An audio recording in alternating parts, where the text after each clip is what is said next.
Assalamualaikum warahmatullahi wabarakatuh. Waalaikumsalam warahmatullahi wabarakatuh. Innal Silakan Ustaz. hamdalillah nahmaduhu wa nasta'inuhu wa natubu ilaihi wa nastaghfiruh. Wa na'udzu billah min syururi anfusina wa min sayyiati a'malina. May yahdihillahu fala mudilla lahu wa may yudlil fala hadiyalah.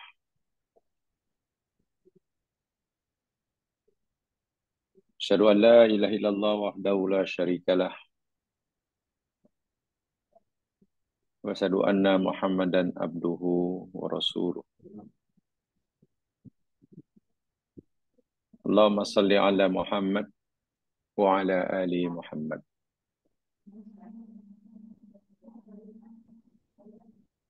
Allahumma la tahtim ajalana.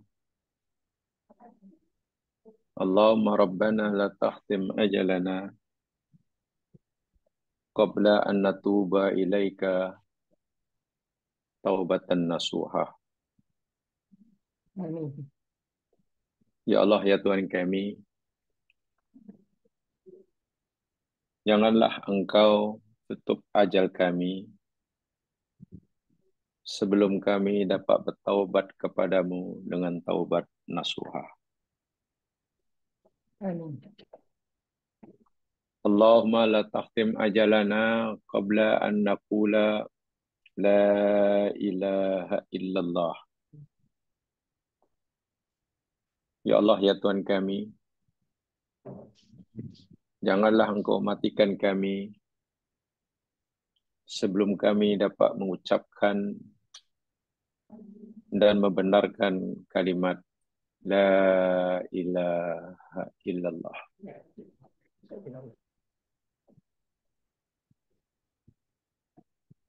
Rabbi shrah li sadri wa yassir li amri wahlul 'uqdatam min lisani yafqahu qawli. Amma ba'd.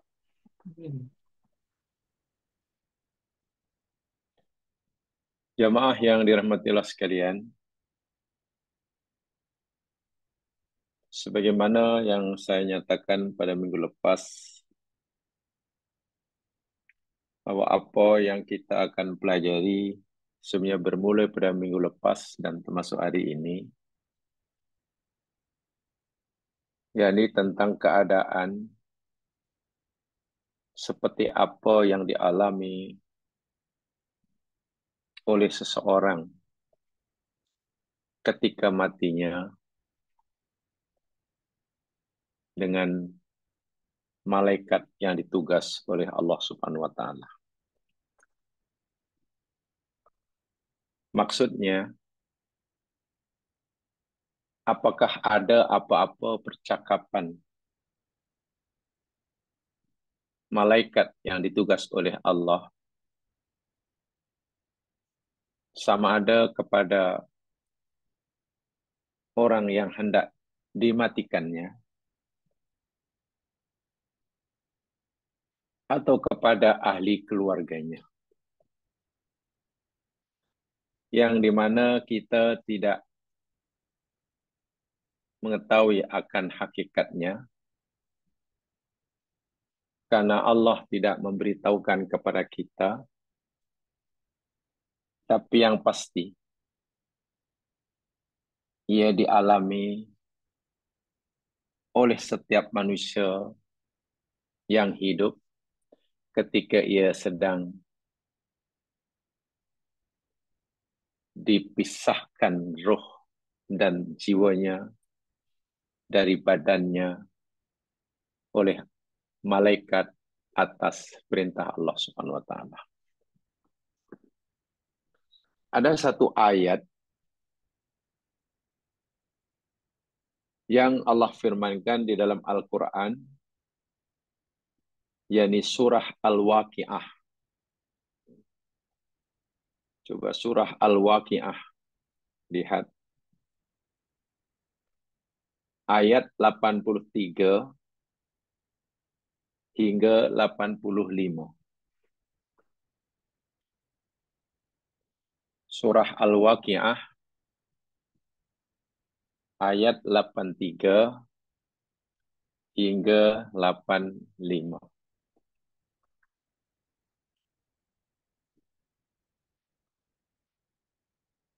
A'udzu billahi minasyaitonir rajim. Falaula idza balaghatil hulqum wa antum hina idzin tanzurun wa nahnu aqrabu ilaihi minkum walakin la tubsirun. Allah berfirman, dan kenapa tidak, maksudnya wahai manusia, jika kamu punya kemampuan untuk menolak kematian. Saya ulangi. Seakan Allah memberitahu pada semua kita yang hidup, wahai manusia, jika kamu merasa punya kemampuan untuk mengelak daripada kematian, kenapalah, falaulah, kenapa tidak, idza balaghatil hulqum, ketika nyawa dan jiwa kamu sudah sampai ke khalqum kamu. Ini merupakan bahawa seorang itu sudah benar-benar diambang kematian. Namanya sa'atul iftidar. Wa antum hina idzin tanzurun. Dan kamu saat itu, kamu memperhatikan. Ayat ini ditujukan kepada manusia. Khususnya yang sedang menunggu, memperhatikan seseorang, mungkin ahli keluarganya, yang hendak meninggal dunia. Dia melihat bahwa orang yang dijaganya, yang sakit lama ini, sekarang sudah berada di hujung hayatnya, hendak meninggalkan dunia, berpindah ke alam barzah. Allah katanya kepada kita yang hidup, yang menjaga itu, hai manusia yang masih hidup dan sihat itu, kalau betullah kamu merasa mampu menolak kematian, ada kekuatan untuk mengelak daripada mati, kenapa nyawa saudara kamu, nyawa orang pendidikan kamu yang sekarang sudah berada di khalqum itu kamu tahan saja? Kamu tahan agar agar nyawa itu tidak terlepas dari badannya. Kalau kamu mampulah. Kalaulah idabal hukum. Wa antum hina idzan turun. Dan saat itu, padahal waktu itu kamu memperhatikan. Kita kata, Masya Allah, nampaknya sudah dekat ajalnya. Kakinya sudah sejuk. Kita cakap dah tak ada respon. Kita cubit tak ada rasa sakit. Mata pun sudah nampak tak terbuka lagi. Mana sudah Allah. Nafasnya pun mungkin, kita kalau kata sampai ke halqum, tenggorokan. Nafasnya sudah jarang-jarang. Maknanya sekejap lagi nyawanya akan terlepas. Allah kata, kamu lihat kan? Dia sedang berada dalam di hujung hayatnya. Kalaulah kamu mampu, merasa boleh menolak, mengelak kematian, kenapa nyawanya nak keluar? Nyawa kekasihmu yang nak keluar. Kenapa kamu tak tahan saja? Allahu Akbar. Wa antum hina wa nahnu aqrabu ilaihi minkum walakin la tubsirun. Dan kami, kata Allah. Allah gunakan kami karena ya maksudnya Allah dan malaikat yang ditugaskan untuk mencabut nyawa manusia lebih dekat kepada orang yang tidak mati itu daripada kamu. para malaikat yang aku tugaskan untuk mencabut nyawanya sangat-sangat dekat dengan keluarga kamu yang nak meninggal itu daripada kamu. Mungkin kamu sedang memegang tangannya, ya. Mungkin kamu sedang memegang kakinya, betul. Mungkin sebagian kamu ada yang membisikkan di telinganya, iya. Mungkin ramai yang bahkan mengucup dahinya. Tapi Allah kata, apa kamu fikir? Kamu lebih dekat kepadanya. Allah kata, kami, maknanya Allah SWT, dan malaikat yang aku suruh untuk mencabut nyawanya lebih dekat daripada kamu kepadanya. Walakin la tubsirun. Tapi kamu tidak melihatnya. Kamu tidak melihatnya. Ayat ini memberikan satu dan maksudnya jemaah sekalian, orang yang hendak meninggal itu benar-benar makhluk Allah yang paling dekat kepadanya. Kalau yang nak meninggal itu suami, makhluk Allah yang paling dekat dengannya bukan istrinya, yang dirasai oleh si mati. Kalau yang nak meninggal itu beristri, orang yang dirasai paling dekat, istri paling dekat kepadanya bukan suaminya, bukan adiknya, bukan jiran-jiran, bukan kawannya. Tapi benar-benar yang dirasakan oleh orang yang nak mati, dalam keadaan seperti itu, makhluk Allah yang paling dekat kepadanya, yakni malaikat. Malaikat ini tentunya yakni malaikat yang ditugas oleh Allah untuk mencabut nyawa, itulah yang minggu lepas kita telah pelajari. Ketuanya nama Malakul Maut, pembantunya sangat ramai. Dia tidak menyadari kita berada di sebelahnya. Kita pun tidak tahu yang malaikat lebih dekat kepadanya daripada kita. Ini Quran yang beritahu. Nah sekarang jemaah sekalian, apa sebenarnya yang berlaku? Adakah ada percakapan, perbualan, kalau boleh katakan begitulah, antara malaikat Allah tugasnya ini dengan orang yang hendak meninggal. Yang hendak meninggal. Jemaah yang dirahmati Allah sekalian, apa sebetulnya yang dikatakan oleh para malaikat ini kalau ada kepada orang yang hendak mati sebelum atau mungkin semasa dicabut nyawanya, atau mungkin dalam keadaan-keadaan yang lain. Saya bacakan Arabnya. Ini uraian yang diberikan oleh ulama-ulama tentang kematian. Begini. La syakka annaha ahadul asraril mukhifah allati ma zalat khafiyah. Peristiwa yang seperti ini, yakni apa yang dikatakan oleh malaikat, perbualan antara malaikat dengan orang yang nak mati, ini adalah salah satu rahasia yang paling menggerunkan dan paling menakutkan. Dan ia akan sentiasa menjadi rahasia. Saya ulangi. Keadaan ini, yakni perbualan antara malaikat, percakapan antara malaikat dengan orang yang nak mati, ini adalah salah satu daripada rahasia yang Allah rahsiakan, yang paling menakutkan, yang paling menggerunkan. Dan akan terus menjadi rahasia. Tidak ada sesiapa yang dapat membongkarnya. Kasa'nil mauti wa kullu ma talubihi min alamil bazzah wa ahwali ahli kubur bada asraril ladhi tasbihun katsirun.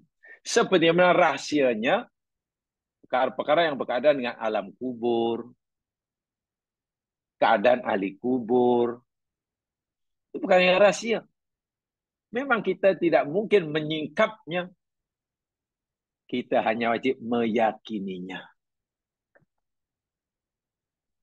Kita tidak mampu melihatnya, kita tidak mampu mendengarnya, bukan kerana benda itu, peristiwa itu tidak ada. Saya ulangi. Kita tidak dapat melihat siksa kubur, alam kubur, perbualan malaikat. Jangan main dengan orang yang tidak dicabut nyawanya. Tak mampu kita mendengarnya. Bukan bermakna benda itu tidak ada. Bukan. Ia wujud, hanya saja kita tidak diberi kemampuan oleh Allah untuk mampu melihatnya dan mendengarnya. Allah kata, tapi kamu tak dapat melihat. Allah tak beri kita kemampuan, keizinan untuk Allah pula tidak mendahkannya. Karena itu termasuk perkara yang wajib diimani. Diimani. Sudah iman aman tu billah.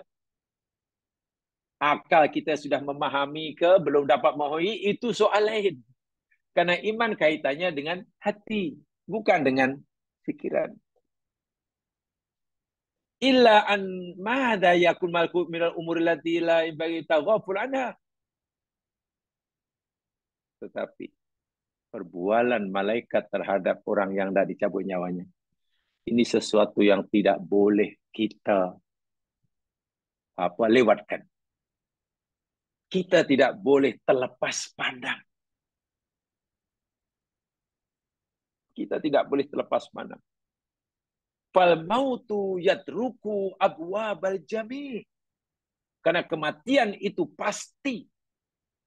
Dalam bahasa Arabnya kalau terjemahan harfiah, kematian itu yang sesuatu yang pasti akan mengetuk pintu-pintu semua manusia. Dimanapun orang itu tinggal. Suatu saat Pak kematian akan datang menuju ketuk pintunya. Aku datang nak panggil kamu. Wa kullun ila zawal. Dan semua yang hidup akhirnya akan pindah ke alam yang lain. Kama anal maut hakun, fa inna wujudal mauti ladzi yaghbidur ruh hakun. Sebenarnya kematian itu adalah benda yang hak, maka kewujudan malakul maut dan perbualan itu adalah benda yang hak juga. Yang hak juga. Ya mas sekalian, wa min azamil qail yang bagi ahammiyat ma'rifat ada yakun makulma fi kulli ahwali sawun inda qabdir ruh au ba'dahu ala hasabatil ghusl langsung kalimati auliyahi.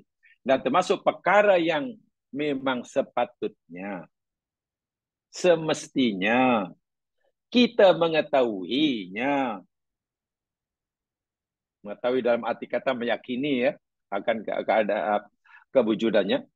Apa yang dibualkan oleh malakul maut dengan orang yang nak dicabut nyawanya. Sama ada sebelum dicabut nyawanya, semasa dicabut nyawanya, atau selepasnya. Ketika si mati itu sedang dimandikan.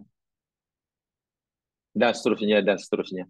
Bahkan apa yang dikatakan kepada ahli keluarga si mati. Allahu Akbar walillahil hamd. Ya mas sekalian, pertama yang saya sampaikan apa dikatakan oleh makhluk maut. Begini. Ada satu riwayat tapi dinisbahkan kepada tabi'in ya, bukan pada Nabi sallallahu alaihi wasallam. Ini dalam tazkirah ya, dalam tazkirah. Salah seorang Nabi Allah Subhanahu wa taala, Nabi Allah ini sangat banyak. Salah seorang Nabi Allah, tidak disebutkan Nabi siapa namanya. Dia pernah berkata pada malakul maut, bertanya pada malakul maut, malaikat yang ditugas mencabut nyawa manusia. Ammalaka Rasul qaddimuhu baina yaday. Hei awak ni seorang utusan kah? Oh ya, aku malakul maut diutus oleh Allah. Adakah apa-apa yang awak nak beritahukan kepada kami supaya ianya menjadi peringatan bagi manusia yang lain? Jadi macam mukhatabah antara Nabi Allah ini Tidak sebut siapa Nabi itu dengan malakul maut. Qala na'am, ya, ya. Ada. Ada sesuatu yang aku ingin beritahukan kepada kamu agar ianya diperingatan pada semua manusia. Li wallah rasul kathir min al. Sesungguhnya Allah ni telah mengutus kepada kamu yang memberitahu tentang kematian yang pasti menimpa kamu sebelum kedatanganku. Maksudnya, aku malakul maut ini, yakni utusan Allah terakhir menemui kamu sebelum kematianmu. Aku terakhir. Sebelum aku sudah banyak utusan-utusan Allah yang memberitahu kamu tentang kematian. Nah, itu maksudnya. Aku adalah utusan Allah terakhir memberitahu kamu bahwa kamu akan mati, kata malakul maut. Tapi sebelum aku banyak utusan-utusan yang diutus oleh Allah untuk memberitahu kamu bahwa kematian itu suatu yang pasti. Hanya saja utusan-utusan itu tidak memberitahu kamu bila dan di mana. Karena Allah tak akan beritahu. Lalu sebutkan, apa contohnya? Ya, contohnya al-amrod, sakit. Sakit itu sebenarnya jamaah pemberitahuan. Sakit itu utusan Allah. Datang menimpa kita, itu memberitahu kita. Beritahu kita. Bahwa suatu saat, kesehatan kita, kesenangan kita, kebahagiaan kita di dunia itu akan terhenti. Belum diberi sakit. Ya contoh mudahlah. Maaf, kalau kita sedang sakit, apalagi sakit yang agak kronik, pasti ingatan kita kepada kematian itu lebih kuat daripada semasa kita sehat walafiat. Ketika sehat walafiat, masa ada, kesehatan ada, peluang ada, kemampuan ada, keinginan ada. Nak buat apa-apa pun boleh. Itu biasanya ingatannya pada mati ini kurang. Bahkan kalau umpamanya dengan kematian, takutnya luar biasa. Kalau boleh, dalam keadaan itu jangan cerita mati. Contoh katakanlah, ada majlis yang meriah, bersukaria, semua gembira. Mungkin karena meraihkan apalah umpamanya, ya pesta kemenangan ke apa, di dewan, woi, yang mewah, di hotel, apa namanya, 7 bintang, bukan 5 bintang aja, 7 bintang. Semua sedang gembira, semua ni makan sedap, gurau. Kemudian satu di antara acara, apa namanya, programnya acaranya katalah taziroh, ya pesanan-pesanan agama. Tiba-tiba katakanlah penceramah yang dijemput tadi untuk menyampaikan pesan-pesan agama ini cerita bab kematian, umpamanya. Dasarnya kematian, dasarnya sisa kubur. Agak-agak macam mana orang yang ada di dewan itu? Pasti semuanya kecewa. Ya apalah Ustaz tu. Orang sudah gembira cerita tentang kematian. Karena pada saat itu hampir boleh dipastikan tidak ada orang yang mau ingat akan mati. Masa senang. Ya. Hampir boleh dipastikan ketika seorang itu sedang senang lenang, gembira, pasti tidak mau mengingati kematian. Dengar pun tak mau. Sehingga mungkin apa namanya, ahli jangan kuasa mungkin ditegur. Kenapa kamu jemput Ustaz itu? Kalau ia pun janganlah cerita bab mati ketika sedang seronok macam ni. Tengok. Itu masa senang. Tapi bila sakit menimpa kita, saya yakin Jangankan kita diberi sarahan tentang kematian. Kita sendiri tidak begitu kuat ingatan kita pada kematian. Apalagi bila sakitnya sudah berpanjangan. Ini bermakna sakit itu adalah utusan Allah. Yang Allah utus kepada setiap insan, memberitahu kepadanya bahwa kematian itu satu yang pasti. Boleh jadi sudah hampir, esok atau lusa boleh jadi. Sebelum kedatangan utusan Allah yang terakhir namanya Malakul Maut. Ini kata Malakul Maut ketika ditanya oleh salah Nabi Allah. Adakah utusan-utusan yang Allah utus kepada kami sebelum kamu Malakul Maut yang memberitahu kami apa? Ada. Apa ya? Al-Amr. Allah Allah. Dan yang keduanya apa dia? Yakni taghayyurus sam'i wal basar. Kata malak itu apa? Perubahan pendengaran dan penglihatan. Maknanya bila kemampuan mendengar dan kemampuan melihat sudah makin berkurang. Subhanallah. Bila kemampuan kita mendengar dan kemampuan kita melihat sudah makin berkurang. Dulu ya Allah ya Tuhanku, ada orang berbisik pun saya dengar. Sekarang ada orang memekik, kenapa saya tak dengar ya? Kenapa ya orang, saya mesti apa? Saya mau setiap orang mau bercakap mesti dengan suara kuat. Sebab kalau perlahan sangat saya tak dengar. Pasti kita alami ini. Kenapa ya dahulu saya, ya Allah, baca Quran saya letak 1 meter depan kita, nampak, clear. Walaupun Quran tu halus tulisan dia. Sekarang ya Allah dekat pun, dah pakai spek pun, lama-lama kenapa blur pula? Dulu ya Allah ya Tuhanku, kono nak pasang butang baju yang tetangga, masukkan benang dalam lubang jarum, boleh tak pakai spek. So, elok cantik. Sekarang ya Tuhanku, jangankan tak pakai spek pun masukkan benang dalam lubang jarum tak boleh. Jangankan benang dalam jarum, pakai jarum goni yang besar lubangnya pun tak masuk. Allahu Akbar walillahilham.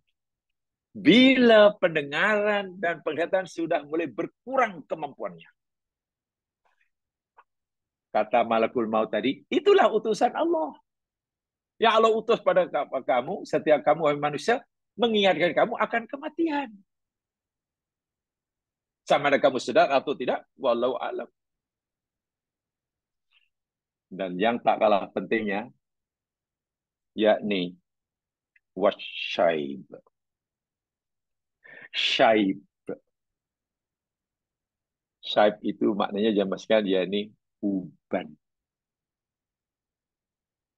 Syaib itu uban. Warna rambut yang berubah, bertukar dari hitam menjadi putih.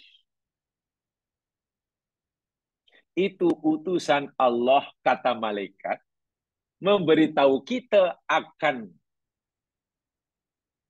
kematian kita yang makin hampir sebelum kedatangan Malakul Maut, ujian Allah yang terakhir.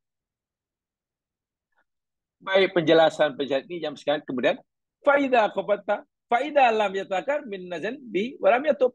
Kalau orang itu tak sedar akan utusan-utusan tadi, tak sedar bahwa penyakit, kesusahan, kemampuan panca indera sudah mulai berkurang, uban sudah banyak. Kalau itu tidak menyedarkan orang itu bahwa kematiannya makin hampir, ya pasti dia tak akan bertaubatlah. Keinginan untuk bertaubat sangat lemah.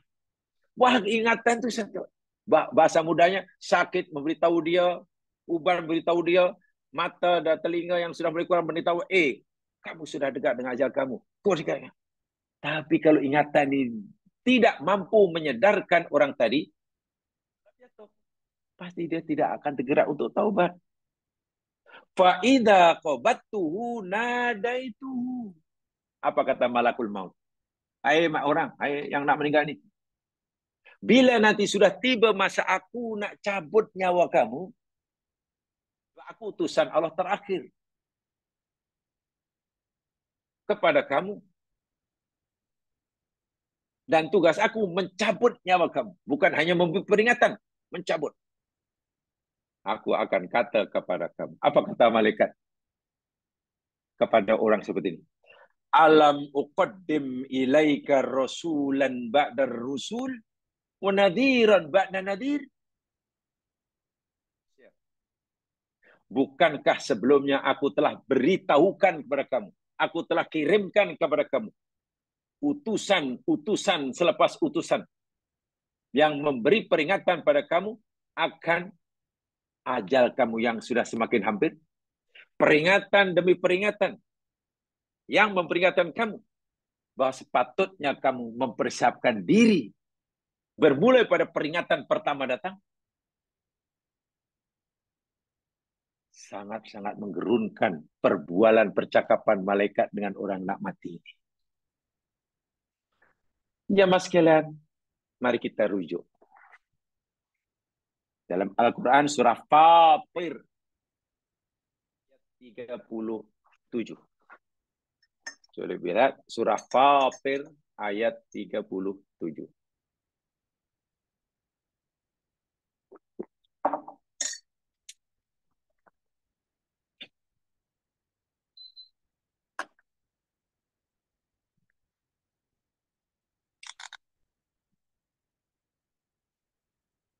Surah sebelum Yasin ayat 37. A'udzu billahi minasy syaithanir rajim. Wa hum yasṭarikhuna fiha Rabbana akhrijna na'mal salihan ghairal ladzi kunna na'mal. Awalam nu'ammirkum ma yatadhakkaru fihi man tadhakkar wa ja'akumun nadhir fadhuqu fama lizzalimina min nasir. Allah menceritakan apa yang akan dialami oleh orang-orang yang kafir di akhirat nanti. yakni orang-orang kafir yang semasa hidupnya langsung tidak pedulikan tentang peringatan-peringatan ini. Wah, sudah banyak kali utusan yang Allah berikan, kirimkan kepadanya, memberi peringatan tentang kematian, dan bila mati ini semua amal manusia akan dipertonjolkan. Mereka tak kisah. Jadi saya ulangi, peringatan Allah tentang kematian bukan kedatangan malakul maut saja. Sebelumnya sudah banyak, itulah maksudnya. Siapa yang mengabaikannya pasti tak tergerak untuk bertaubat. Karena selesai. Apa kata Allah? Menceritakan apa yang akan dialami oleh orang kafir. Wahum, dan mereka orang-orang kafir yastarihun. Mereka berteriak minta pertolongan. Soroho itu mana sekalian? Berteriak. Atau bahasa agak kasarnya memekik, melolong. Itu yastarihun lah. Istoroha yastarihu. Fiha, dalam neraka. Dalam neraka nanti orang-orang kafir memekik, melolong, minta tolong. Mengemukakan permintaan. Apa permintaannya? Rabbana, wahai Tuhan kami, akhrijna, keluarkan oleh Engkau akan kami ya Allah dari neraka ini. Tolonglah keluarkan kami dan kami. Karena kalau engkau keluarkan kami dari neraka ini dan engkau kembalikan ke dunia, na'mal solihan. Pasti kami akan beramal soleh. Pasti kami akan mengambil berat peringatan-peringatan yang engkau sampaikan kepada kami. Kesusahan hiduplah, sakitlah, ubanlah, macam pasti kami akan ambil berat peringatan. Sehingga hidup kami sentiasa beringat akan kematian. Itu kata mereka. Kami nak beramal soleh. Kami mengaku dulu kami tak kisah, tak indah dengan peringatan-peringatan yang banyak itu. Bagi kami waktu itu sakit, ya sakit itu sunatullah, normal lah, itu nature. Cira sakit yang biasa lah. Mata sudah kurang nampak, telinga sudah kurang mendengar, itu wajar lah. Itu faktor usia. Doktor kata pun, ya itu biasalah cik. Itu penyakit biasa, memang macam ni. Doktor pun beritahu itu biasa. Tengok. Doktor, pakar, bagi nasihat kepada pasien dia. Apa kata kepada pasiennya? Itu wajarlah cik, tuan itu benda biasa. Memang seumuran cik ini, apalagi memang biasa, mata makin kurang, kemampuannya itu. Dia kata biasa. Tapi kalau tanya pada agama kita, itu peringatan yang sangat-sangat berat, yang sangat-sangat dahsyat, yang kita sepatutnya mengambil berat. Jadi kita tak boleh melihat itu benda biasa. Begitulah maksudnya. Kita kata itu biasa. Mata kurang ini, telinga kurang ini, kaki mungkin sudah kurang tak sihat macam dahulu. Dulu naik tangga, turun tangga boleh lari. Sekarang mungkin ya nak naik pun susah. Sekali sampai atas, nak turun lagi susah. Tanya orang itu biasa. Ramai orang pun macam tu juga. Doktor, pakar apapun dah itu wajar cik mengandung umur macam ni. Macam mana kita? Dan akhirnya masuk dalam telinga kita, tersimpan dalam memori kita, benda itu biasa, biasa, biasa. Tapi kalau ikut Al-Quran itu bukan biasa. Macam mana kita menganggap benda itu wajar dan biasa, sedangkan itu peringatan yang keras dan menakutkan daripada Allah. Sehingga orang kafir kata, tolong keluarkan kami ya Allah, kami akan beramal soleh, ghairal ladzi kunna na'mal. Yani selain amalan yang kami dahulu kena berbuat. Kalau dahulu kami degil ya Allah, kami akan jadi orang baik. Jika dahulu masa hidup ya Allah, kami tinggalkan perintahmu, kami akan lakukan semuanya. Itu janji mereka. Apa respon Allah terhadap pekikan lolongan orang kafir, minta diberi kekasihan ini, beri kekasihan ini? Jawaban Allah, awalam nu'amirkum ma yatadzakkaru fihi man tadzakkar. Tidakkah kami telah memanjangkan umur kamu? Atau tidakkah kami telah memberikan umur kamu panjang? Ma yatadzakkaru fihi man tadzakkar. Umur panjang mana yang penuh dengan peringatan, orang akan jadi ingat jika dia mau mengambilnya si peringatan. Selama aku beri kamu umur itu, dan umur itu nikmat, yang dengannya kamu boleh menjadi hambaku yang soleh. Tapi selama itu juga aku beri kamu peringatan. Rasul, aku utus utusan. Bukan Rasul tak sebenarnya berupa manusia ya. Tadilah penyakit apa tu. Pernah kan usia? Sudah pernah kita. Wajah aku menadir. Masya Allah. Dan telah datang pada kamu nadir. Dalam tafsir, kalau kita kaji ayat ini, lihat dalam tafsir. Nadir di sini, kebanyakan ulama tafsir. Saya tak kata semuanya. Kebanyakan ulama tafsir memahami makna pertama.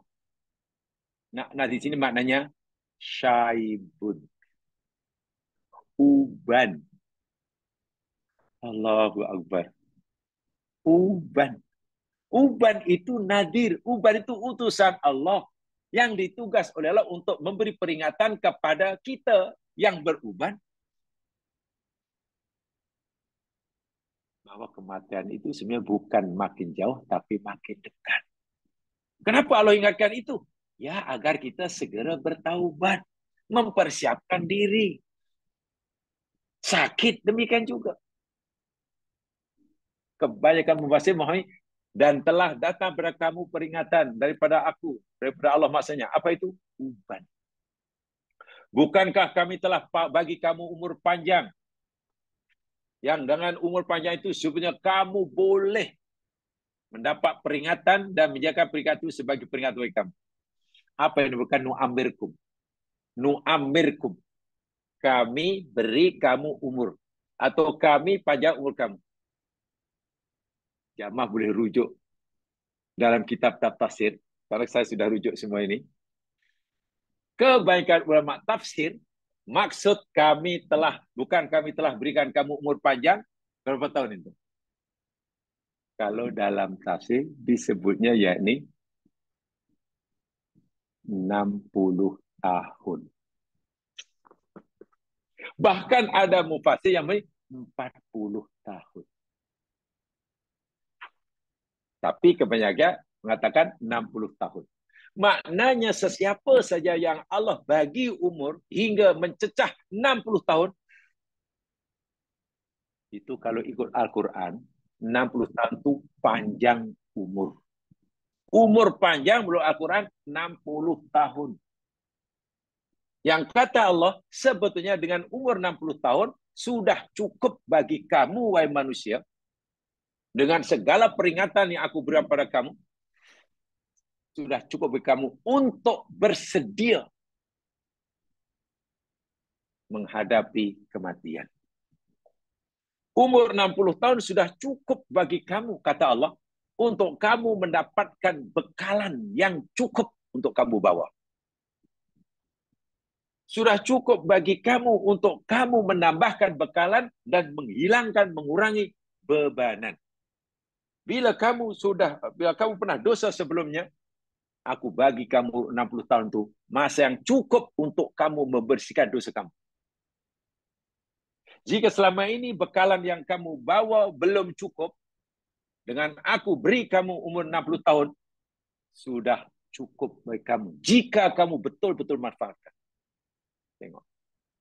Ulama tafsir memahami, bukankah kami dah panjangan umur kamu itu rupanya hanya sampai 60 tahun. Sehingga menurut Al-Quran, panjang umur atau umur panjang, itu Al-Quran yakni 60 tahun. Sesuai dengan sabda Nabi, majority umur umatku ma baina sitin wa sab'in.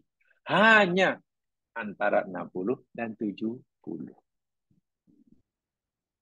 Mana itu sangat kritikal. Iya. Itu sangat kritikal, betul.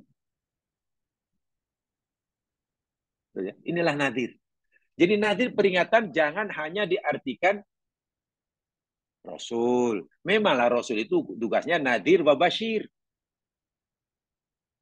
Tapi apakah nadir yang Allah utus pada kita? Yang memberi peringatan pada kita bahwa hidup kita sebenar bukan di sini tapi di sana. Di sini yakni tempat beramal, di sana yakni tempat mendapatkan balasan.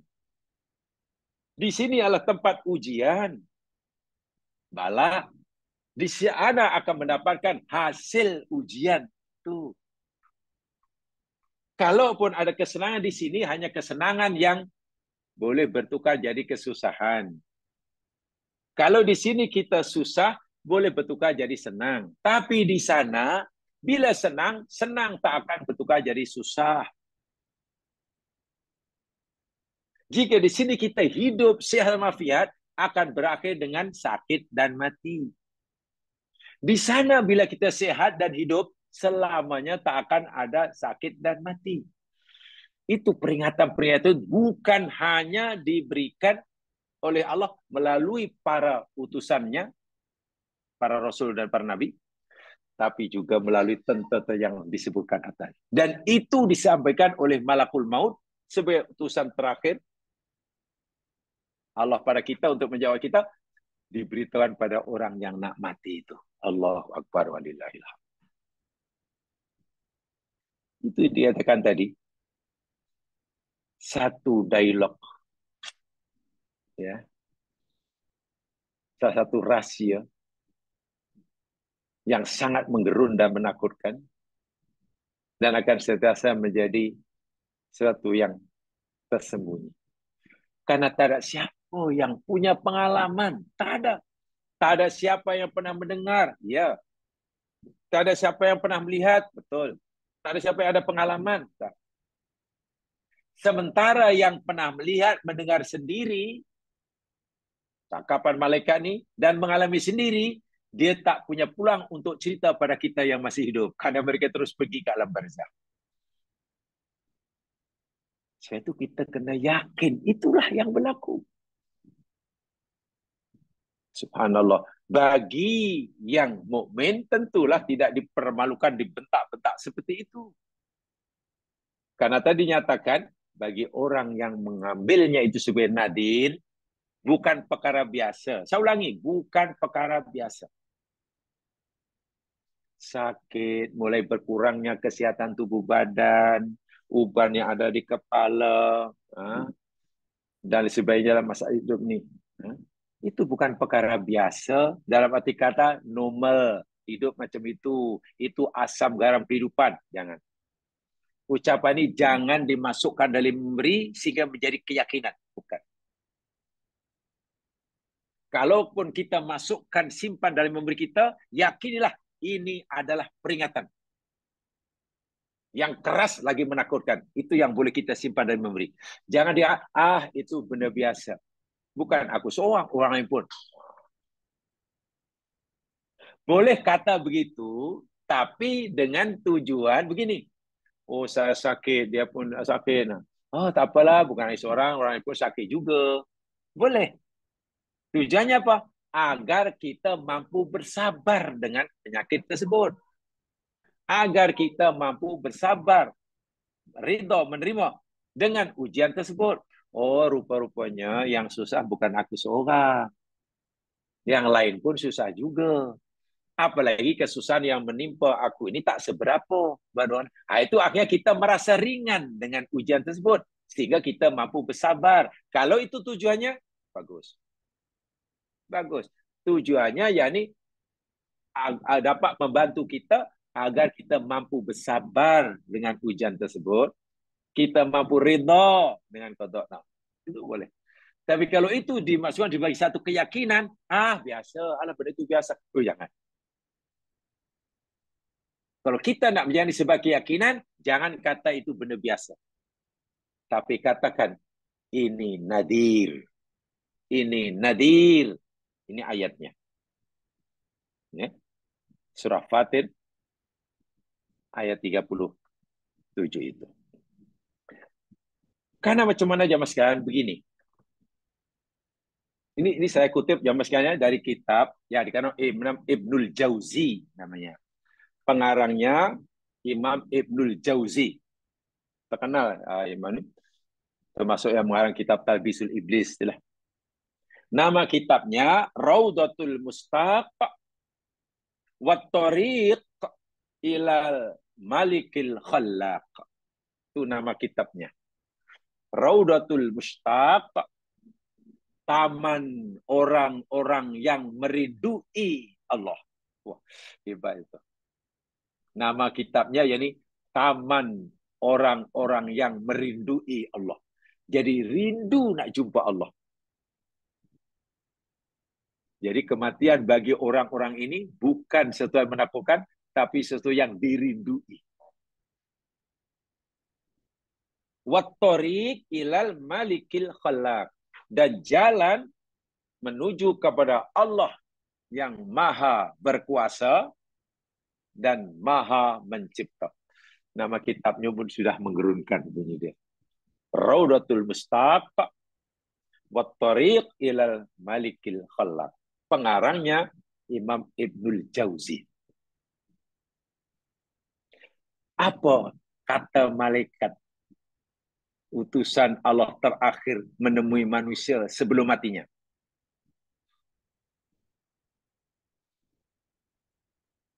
Fa'annar rasulul ladzi laisa ba'di rasulun. Aku, kata malakul maut kepada orang yang dari cabut nyawanya. Wahai manusia, yang sekejap lagi aku akan cabut nyawa kamu. Ketahuilah, aku adalah utusan Allah terakhir kepada kamu. Dan tidak akan ada lagi utusan Allah selepas aku. Itu malakul maut. Wa anan nadhirul ladzi laisa ba'di nadhir. Dan aku adalah pemberi peringatan kepada kamu.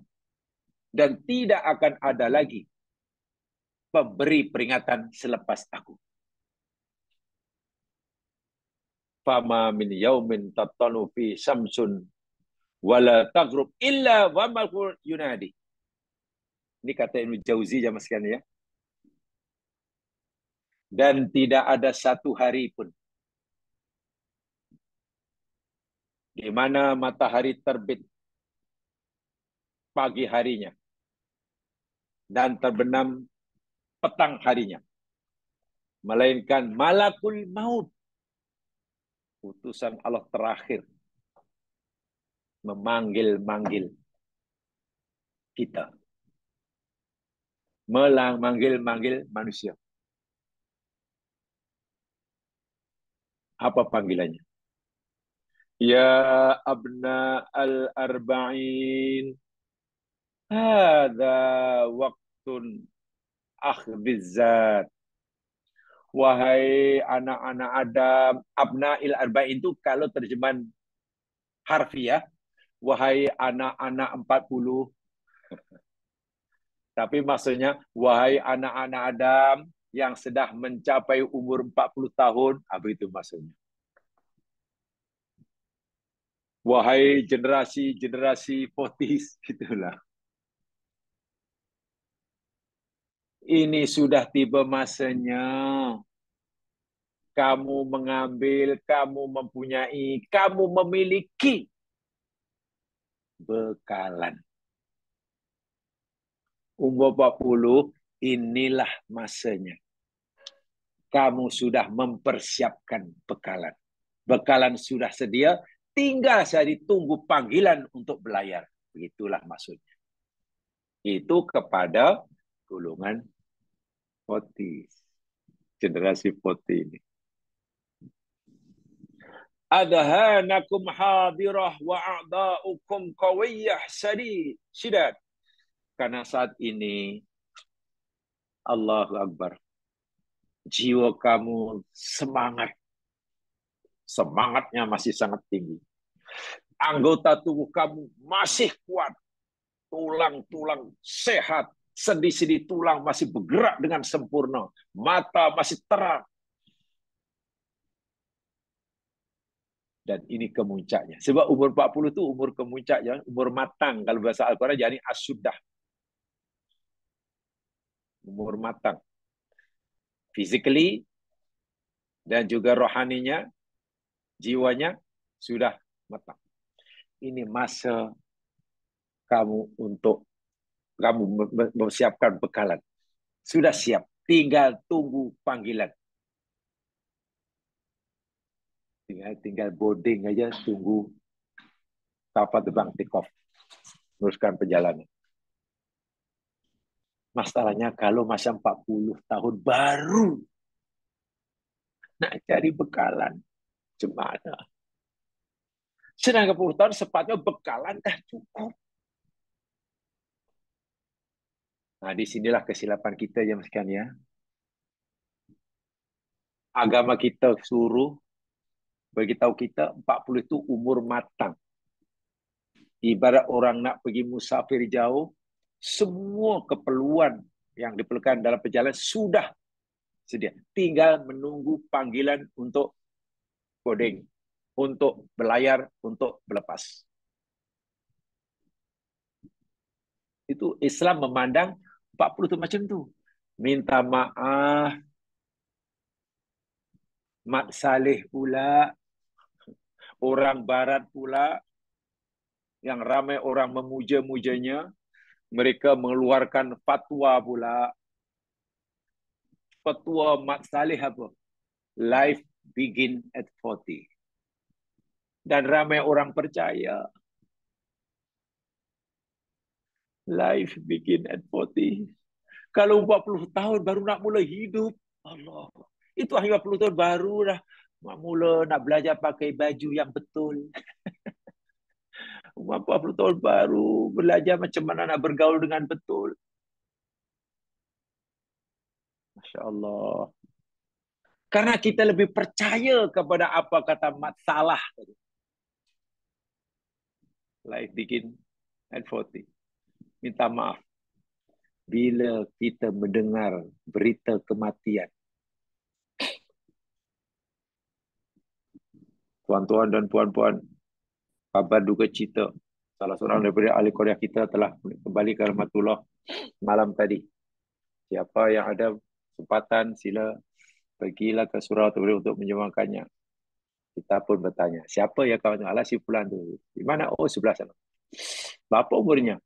Umurnya 44 tahun. Hah? Semua orang komennya spontan. 44 tahun mudanya, katanya. Bukankah ekspresi spontan kita itu menunjukkan itulah yang tersimpan dalam keyakinan kita selama ini, bahwa 40 tahun itu baru mula nak hidup. Bila 40 tahun dikatakan umur baru mula nak hidup, 44 tahun mati, akhirnya semua kata, mudanya dah mati. Tapi coba kalau kita percaya pegang Al-Quran, pegang pada hadis Nabi, 40 tahun itu umur yang paling matang. Umur orang yang ibarat berpergian sudah siap sedia. Physically, mentalnya, persiapan, pasport, wang, ringgit, semua dah siap. Menunggu siap panggilan. Maka umur 43 meninggal, pasti komen sebutan kita, bertuahnya lah orang itu. Dia sudah lama bersiap sedia, bersiap diri untuk mati. Dan rupanya hanya menunggulah. Dia duduk dalam waiting room hanya 3 tahun saja, dah sudah pergi. Pasti kita jealous. Tapi karena kita ini terlalu kuat pengaruh pikiran, minta maaf orang-orang yang tidak, yang melecehkan akhirat, life begin at 40, akhirnya tadi, respon komen spontan, alang terkejut, mudanya, baru 43 dah mati. Sebaliknya, kalaulah ada berita kematian, telah meninggal dunia si pulang-pulang, siapa yang di mana alamat dia? Berapa umurnya ya? Ya, umurnya 99 tahun dan sakit selama 6 tahun. Patutlah katanya. Patutlah. 99 tahun lagi pula dia apa yang tak ada, semua dah ada. Semua tempat dia dah pergi. Semua kendaraan dia dah merasainya. Tempat tinggalnya pun tengoklah, simpanannya pun tak terkira. Semua yang diharapkan telah berjaya, jadi kalau mati pun tak apalah. Lagi pula dah 90 tahun, 9 tahun apa nak. Kenapa ya? Tanpa kita sedih sebenarnya respon spontan kita, kebanyakan orang seperti itu. Bukankah itu bukti nyata bahwa keyakinan yang diyakini dalam hatinya, sesuatu yang ada dalam memori otaknya yang paling dalam, yakni umur 40 tahun itu muda, baru nak hidup. Dan di sini silapnya. Wah, dalam Al-Quran disebut angka 40 tahun itu disebut. Dahulu pernah kita pelajari tentang umur, rahasia umur 40. Dan Malakul Maut pun sentiasa mengingatkan kita, wahai orang anak Adam yang sudah berumur tahun, ini masa untuk kamu, telah cukup bekalan kamu untuk belayar bila-bila masa. Kenapa bukan yang benar ini yang kita tanamkan, yang kita fikir dalam otak kita, tapi yang malah yang salah tadi. Mudanya lah 45 tahun dah meninggal. Baru anak seorang. Dan dapatnya baru dinaikkan jawatan bulan lepas. Alah, tak sempat lah. Wah, cerah masa depannya. Macam mana kita kata cerah masa depan? 40 tahun mati cerah masa depan macam mana? Apa kita akan kata gini, kalaulah umurnya 70 tahun, pasti jadi orang yang hebat. Sayang sekali umur dengan 20 dah mati. Macam mana kita boleh kalau-kalau? Dalam bab kematian, jangan kalau-kalau. Ia kalimat syaitan, Nabi kata. Itu kalimat syaitan. Kalaulah. Jangan. Itu panggilan malaikat kepada mereka yang golongan 40. Ya abna al-khamsin. Bila anak Adam tu mencapai umur 50 tahun. 50 tahun. Apa kata malakul maut? Qad dana waqtul akhdi wal hasad. Hai anak cucu Adam yang sekarang sudah mencapai umur 50 tahun, telah hampir masa untuk kamu menuai hasil usaha kamu. Di dunia ini kita akan bekerja, berusaha. Ibarat kita petani menanam, bercocok tanam sekarang. Bila kita meninggal, kita akan menuai hasilnya, mendapatkan upahnya. Kan begitu kan? Jadi malakul maut kata, wahai orang telah umur 50 tahun, dah makin hampir masa untuk kamu menuai hasil usaha kamu. Kamu sekejap lagi akan mendapatkan hasil sesuai dengan apa yang kamu tanam semasa hidupmu. Mana apa? Makin hampir. Orang itu makin hampir dengan saat kematiannya ketika umur 50 tahun. Ini sudah. Sekejap lagi kamu akan tengok hasil upah usaha kamu. Bila Allah masih belum menghendaki mati ketika umur 50 tahun. Allah panjangkan lagi hingga 60 tahun. Ramai daripada kita yang umurnya 60 tahun. Allah malakul maut panggil lagi. Ya abna as-sittin. Wahai anak-anak Adam yang telah berada, yang sedang berada pada umur 60 tahun. Karena kebetulan masih ramai yang semalam meraihkan yang bawahnya. Yang baru meraihkan hari kelahirannya. Berdepati yang ke-60. Sehingga terpaksa mengah karena disuruh dipaksa oleh anak dan cucunya. Tiup lilin sebanyak 60 batang lilin.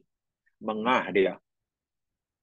Wahai kamu yang sudah umur 60 tahun. Apa kata malakul maut? Nasitumul iqab. Adakah kamu masih lupa? Tak kisah tentang siksa kubur? Tak kisah tentang siksa akhirat? Kamu masih tak ada rasa takut kepada siksa Allah?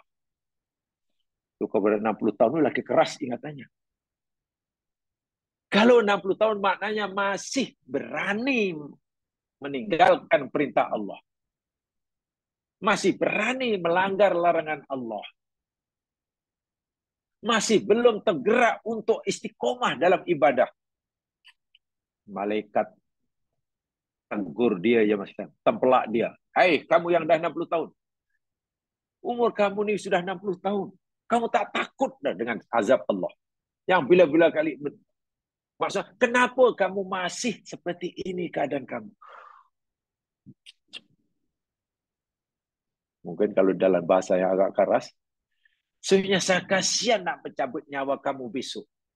Ketika kamu masih seperti ini. Tapi apakah daya? Umur yang Allah tetapkan kamu hanya 60 tahun lebih 2 minggu. Allahu Akbar. Wa ghafaltum an radil jawab. Umur yang Allah beri pada kamu sudah sebanyak ini. 60 tahun itu tua. Tapi kamu masih tak kisah. Kamu masih belum mempersiapkan diri untuk macam mana nanti nak menjawab soalan munkar nakir. Soalan di kubur pada di akhirat. Kamu sudah ada persiapan itu. Yang kamu siapkan hari-hari macam mana? Macam mana nih perkiraan kira-kira ini. Kalau saya berani macam mana? Ini untuk berkara, untuk banyak. Kalau nanti ada macam mana kan? Itu memang urusan dunia, tidak salah. Tapi janganlah sampai ketika kita mengurusi urusan dunia sehari-hari. Ini untuk urusnya macam mana? Kalau laporan macam mana? Kalau nanti orang tu tanya di mana? Kalau bank tanya macam mana? Kalau, ya siapkan aja lah jawabannya. Kalau itu pun kita sanggup mempersiapkan diri ketika ditanya. Ada orang mungkin tak boleh tidur. Karena sudah ada surat panggilan amaran. Dikeluarkan oleh LHDN. Dan akan diaudit dan akan dikenakan cukai karena sampai cuai. Wih, bingung cari file-file macam mana. Mempersiapkan jawaban nanti. Jawabannya akan betul. Kalau tak betul, habis. Dibayar. Bayar cukai apa income tax-nya dengan dendanya sekali. Dari tanah itu, siapa nih Mas? Itu pun boleh tak tenang hidupnya, tak serista makan, tak kenyang tidur, tak nyenyak, mandi tak basah istilahnya, baru nak menghadapi pertanyaan yang akan diberikan oleh pegawai LHDN. Baru hendak memberi jawaban ke pertanyaan ditanyakan oleh Tuan Hakim karena dia ada kes. Tak tenang. Tapi peliknya, kadang-kadang orang ini langsung tidak ada kekhawatiran sehingga tidak membesarkan apa-apa jawaban untuk diberikan kepada pertanyaan malaikat munkar nakir. So malakul maut ini tegur dia, macam mana kamu ini? Masuk alam kubur nanti kamu ditanya oleh malaikat utusan Allah. Di akhirat nanti kamu makin disoal. Tidak ada perbuatan kamu yang diabaikan begitu saja. Di alam kubur, di akhir. Pasti ada pertanyaan, pasti ada. Kamu sudah persiapkan ke jawabannya itu dengan betul? Ini pada yang dah 40, 60 tahun, tapi masih tak kisah macam tak. Sehingga mati itu akan apa ya? Allahu Akbar. Ingat telah kita pelajari pada sini pas. Kematian bukan penamat kehidupan. Bukan. Tapi kematian adalah awal kehidupan yang sebenar. Saya ulangi. Kematian bukan penamat atau akhir kehidupan. Bukan. Tapi kematian adalah awal kehidupan yang hakiki. Dan sesuatu yang sangat penting, yang paling mustahil untuk kita pastikan, jawaban terhadap pertanyaan yang pasti akan dikemukakan kepada kita. Sehingga malaikat kul maut itu pelik. Kamu ini sudah 60 tahun. Masih macam tak kisah, seakan-akan macam tak ada apa-apa pertanyaan bila kamu mati. Apa jawaban yang kamu telah sediakan?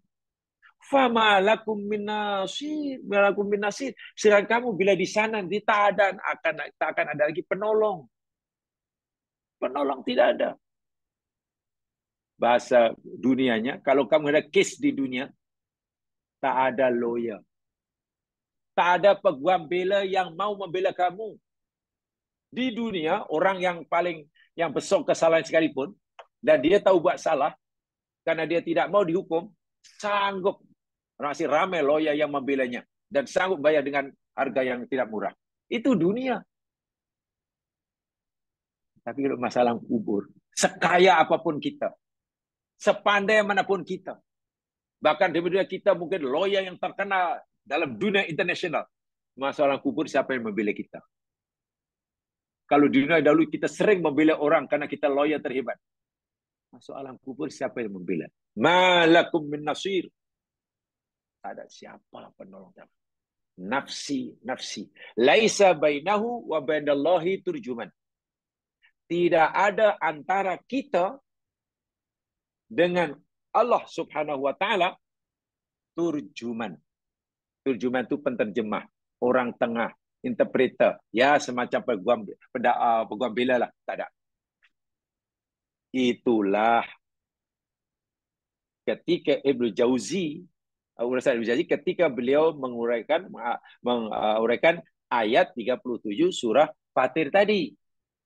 Awalam nu'amirkum ma yatadzakkaru fihi matadzakar wa ja'akumun nadhir.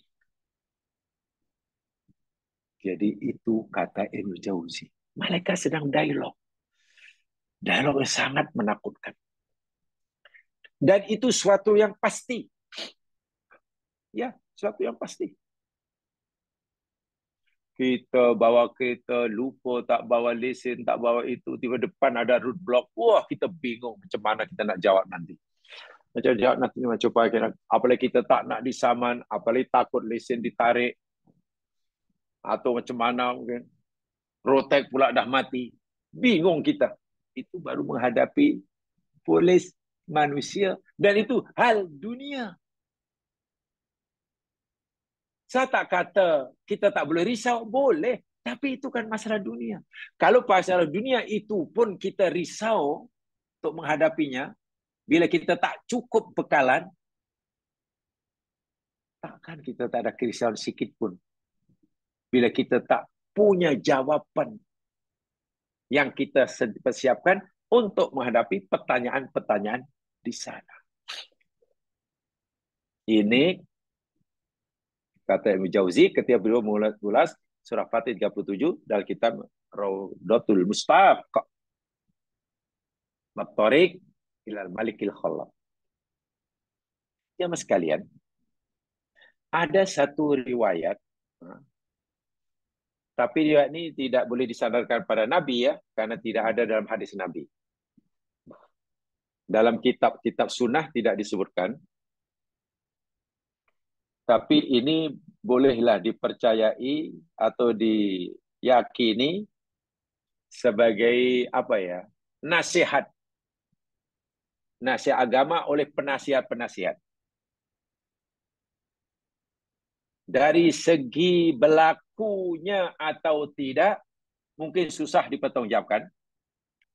Tapi dari segi makna pengajaran yang disampaikan, betul adanya. Saya ulangi. Riwayat berikut ini, yang saya sampaikan ini, dia bukan dari Nabi. Karena tidak ada dalam kutubus sittah. Dalam kitab hadis tidak jumpa. Sehingga ia yang diyakini, yakni merupakan nasihat para ulama dahulu, penasihat agama, ya, kepada umat manusia yang masih hidup, ya. Sama ada ianya berlaku seperti mana yang mereka nasihatkan seperti itu, atau tidak, itu susah dibuktikan. Tetapi isi makna mesej nasihat itu betul. Apa dia? Begini. Kalau tadi malakul maut setiap hari memanggil-manggil manusia yang umurnya 40 tahun diberi nasihat, 50 tahun diberi peringatan, 60 tahun diberi peringatan, itu berdasarkan ayat Quran yang dipahami oleh Imam Jauzi. Yang ini yakni tentang panggilan bumi yang kita tinggal kepada kita yang mendiaminya. Sehingga dikatakan bumi pun rupa-rupanya setiap hari memanggil-manggil kita sebagai penghuninya. Tapi lagi sekali, adakah itu betul-betul berlaku? Susah dah dibuktikan. Tetapi mesej yang disampaikan betul. Itu maksudnya. Dan kita tak boleh itu sandarkan pada Nabi ya, karena tidak disebutkan dalam hadis Nabi. Begini. Innal arda tunadi kulla yaumin asra kalimatin. Sehingga bumi kita, planet bumi yang kita tinggal ini, setiap hari memanggil-manggil penghuninya, yakni manusia termasuk kita, setiap harinya dengan 10 jenis panggilan. 10 jenis panggilan. Panggil kita hari-hari. Hanya saya ulangi sekali ya, supaya jangan salah paham. Adakah benda itu betul-betul berlaku? Susah untuk dibuktikan karena tidak ada dalil yang menguatkannya. Tetapi 10 panggilan yang dikatakan oleh bumi itu benar maksudnya. Maknanya betul. Jadi kita ambil dari maknanya saja ya. Yang pertama, bumi kata, ya bena Adam, tas'a ala dohri wa masiruka fi batni. Ini yang pertama. Wahai anak Adam, setiap saatnya, setiap harinya kamu berjalan-jalan di atasku. Kita kan berjalan sehari. ke sana kemari, merantau ke sana kemari, jalan sih, bagi pasar, balik ke ni. Tapi mungkin kamu lupa, wa masih ruka fibat nih. Tempat kembalimu terakhir adalah ke dalam perutku, kata bumi. Ini betul kan? Dari segi makna betul. Tapi adakah bumi betul-betul cakap seperti itu? Inilah yang saya katakan, tidak ada dalil yang menguatkannya. Sebab itu ianya hanya sebagai nasihat. Wahai anak Adam, wahai manusia, hari-hari kamu merayu sana sini, pergi sana ni, keluar masuk mana. Melancong sana, balik sini, lancong sana, balik sini. Tapi kamu sering lupa. Tempat kembali kamu yang terakhir.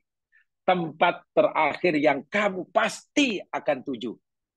Perutku, kata bumi. Yang mana mati masuk, berikan. Betul kan? Dari segi nasihatnya, betul. Yang kedua, wa ta'si 'ala dhahri wa tu'adabu fi badni. Hai anak Adam, cemana setiap hari kamu ni menderhaka kepada Allah. Kamu menderhaka pada Tuhanku dan Tuhan kamu, Allah Subhanahu wa taala. Dengan senang, dengan ringan kamu melakukan maksiat.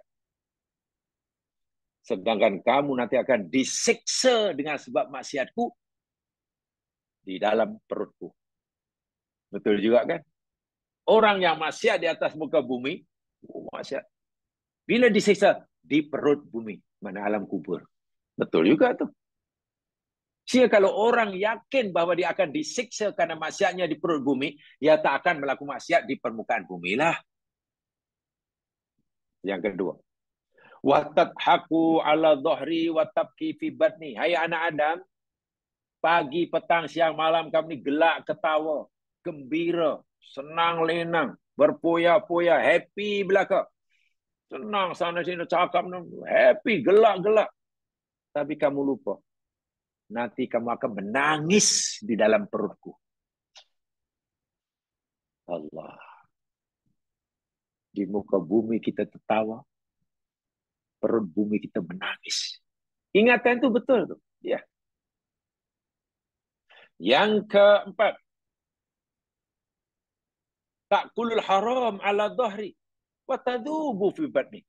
Di atas muka bumi kamu makan haram. Minum haram. Pakaian dengan hasil haram. Beli rumah kendaraan dengan hasil yang haram. Perbuatan haram. Dan kamu merasa selesa, gembira dengan haram yang kamu gunakan. Kamu lupa. Kamu akan meleleh, mencair, mendidih di dalam perutku. Di sini kamu sehat, gembira, kuat. Muka ceria karena benda yang haram. Tapi dalam perutku, tubuh dan kamu akan mencair, meleleh, terbakar. Allahu Akbar. Yang kelima, tafrahu 'ala dhahri wa tahzanu fi batni. Di muka bumi kamu gembira, senang lenang, tak pernah rasa susah. Tapi kamu lupa. Nanti bila kamu sudah masuk dalam perutku, kamu akan sedih, duka cita. Artinya keadaan seseorang yang tidak mengambil peringatan daripada Allah akan berubah. Keadaannya di dunia seperti ini, dalam perut bumi seperti itu. Berbeza sama sekali. Bertolak belakang. Berbalik. 180 degree. Yang keenam, tasma'ul haram. Oh, tadi sudah ya. Tafraku alladhi. Kemudian, ya. Wa tajma'ul haram ala dhahri. Batu bidati. Tadi sudah itu. Ya, sama dengan tadi. Kalau tadi makan, ya ini menghimpunkan benda yang haram. Dan apa yang haram kamu lihat di mukaku, nanti akan membakar dirimu dalam perutku. Yang tujuh, tamshi fin nuri ala dhahri. Wa taq'udu fi dhulumati fi batni. Di muka bumi. Yang itu ya. Sorry. Wa takhtalu ala dhahri wa tadullu fi batni. Kamu angkuh dan sombong di atasku. Tapi nanti kamu akan hina. Hina sehina-hinanya dalam perutku. Seterusnya, tamshi masrurun ala dhahri wa taqau hazinan fi batni. Kamu berjalan di bumi dengan senang, lenang, bangga, megah, tetapi kamu akan sedih, menderita di dalam perutku. Seterusnya, tamshi fin nuri ala dhahri wa taqudu fi dhulumati fi batni. Di atas bumi, di atasku, kamu berjalan dalam keadaan terang benderang. Terang benderang dengan lampu, nyala siang hari terang, selesa. Karena perkistaran kamu boleh nampak karena cahaya yang terang benderang. Tapi kamu lupa. Kamu nanti akan duduk dalam perutku dalam keadaan kegelapan.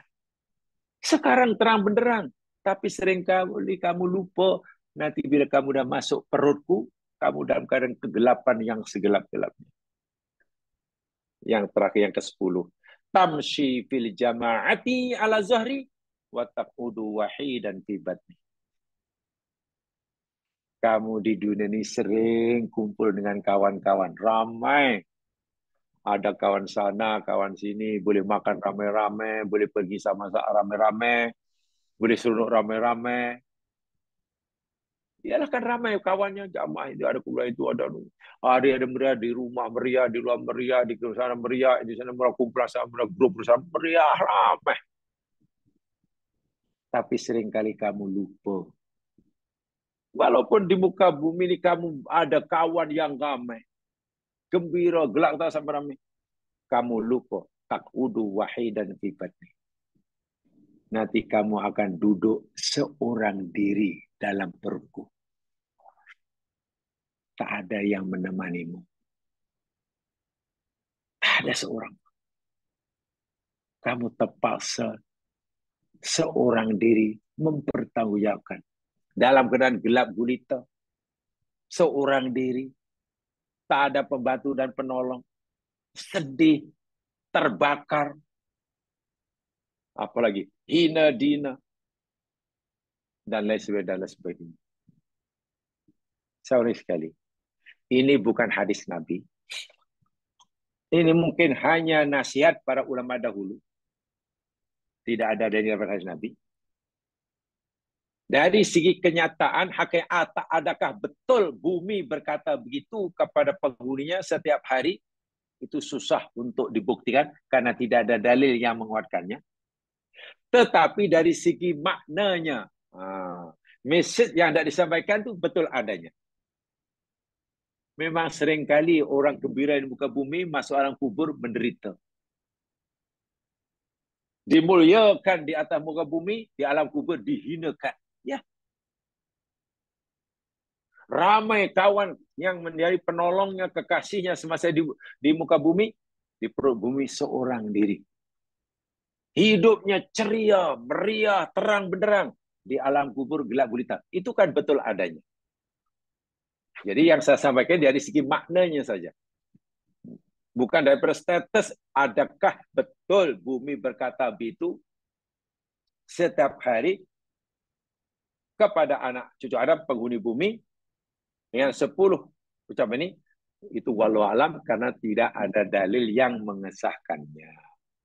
Jadi ini sebagai tambahan maizah. Saya hanya menyampaikan dari segi message-nya itu. Maknanya itu betul. Maknanya itu betul. Ya mas kalian. Inilah sebetulnya nadir yang Quran beritahu kepada kita dalam Fatir tadi. 37 tadi. Sehingga kita tidak boleh menganggap remeh. Sama sekali tidak. Peringatan Allah macam mana kita anggap remeh. Quran sebut, dari segi umur Quran sebut 40 disebut dalam Al-Quran. Umur 60 disebut, walaupun secara tidak langsung. Ya, difahami oleh ulama tafsir. Sakit ada, kesusahan ada. Menurunnya fungsi tubuh kita, anggota tubuh. Sehat jadi kurang sehat. Dan sebagainya.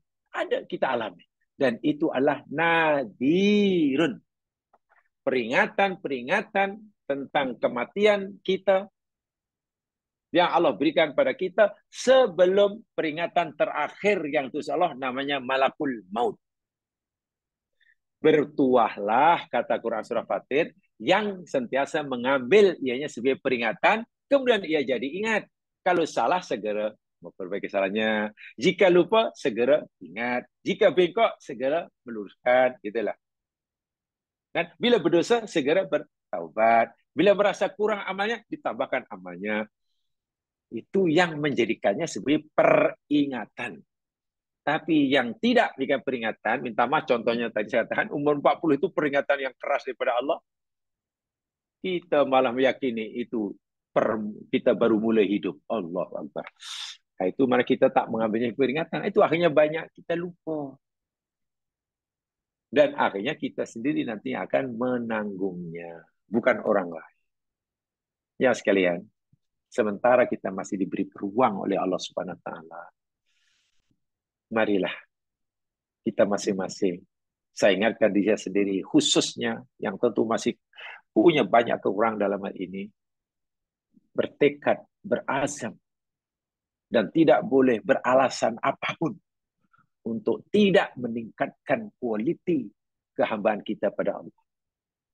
Kita tidak boleh beralasan dengan alasan apapun untuk menambahkan bekalan. Bekalan kita belum cukup. Kita wajib mencarinya agar cukup. Dan kita tidak boleh punya alasan apapun untuk tidak mencari bekalan. Alasan itu, alasan tidak boleh. Nanti di akhirat ada apa? Teguran Allah. La ta'tadirul yaum, kata Allah. Jangan kamu banyak alasan lah. Kamu coba nak beralasan. Jangan. Allah tak akan menerima alasan. Bahkan ketika kita tafsirkan ayat dahulu pernah kita pelajari kalau tidak salah ya, ayat 37 surah Al-Fatih itu, ketika orang itu umurnya 60 tahun, tapi belum cukup bekalan, mana belum bersedia mati dan Allah terima, alasan apapun Allah tidak akan terima. Ya Allah, boleh tak kami belum sudah 60 tahun, tapi kami belum cukup ini sebab ini pasal ini, Allah tak akan terima alasan. Semua alasan akan ditolak. Tafsir mengatakan begitu. Jadi, mari kita manfaat ketika Allah masih memberikan kita lebihan masa. Sebab masa ketika Allah dah tak mau terima alasan kita itu, semasa kita umur 60 tahun. Jadi jika Allah masih berikan masa, mana itu satu rahmat yang luar biasa, yang tidak ada alasan bagi kita, melainkan kita mesti memanfaatkannya sebaik-baiknya. Kita mohon pada Allah agar Allah sentiasa memudahkan usaha kita dan mampukan hajat kita. Itu aja sekalian, kurang lebih yang minta maafkan. Yang benar pada Allah jua, yang silap kelemahan saya sendiri. Tutup dengan bacaan Al-Baqarah dan surah Wal-Asr. Subhanakallahumma wa bihamdika asyhadu an la ilaha illa anta astaghfiruka wa atubu ilaik. A'udzu billahi minasyaitonir rajim. Wal 'ashr. Innal insana lafi khusr illa alladziina aamanu wa 'amilus shalihaat wa tawassaw bil haqq wa tawassaw bis sabr. Assalamualaikum warahmatullahi wabarakatuh.